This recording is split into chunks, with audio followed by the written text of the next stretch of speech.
The EQ code can help cut through some very complex concepts very quickly and easily. In this video, we're going to look at technical sales and a key pattern that often happens in this situation and how to avoid it. The EQ code says that every human is represented by a circle, so you've got the salesperson who's a circle and the client who's also a circle.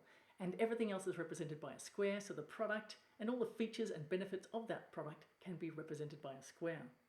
Practically speaking, every human on the planet can at any point in time be more green and happy, or more red and unhappy, annoyed, agitated, bored, or frustrated, or anything on the negative end of the spectrum. When it comes to technical salespeople, practically speaking, one of the mistakes that they often make is that the individual salesperson feels so green and happy and excited about the wonderful product that they have that they focus more on this than they do on the client. In contrast, really good salespeople don't focus on their product to start with. They don't focus on themselves. They focus on the color of the client's circle. The reason for this is green and happy people are more likely to buy their product than a red and unhappy person.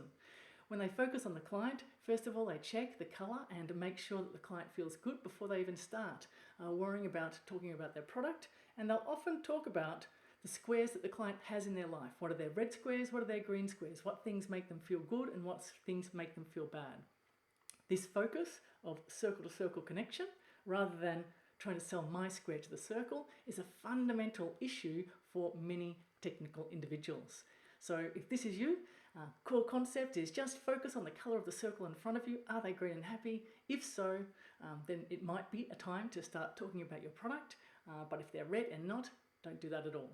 If you're a sales manager, talking to your team about this very simple concept can help logical people to really emotionally clock into where their focus really needs to be.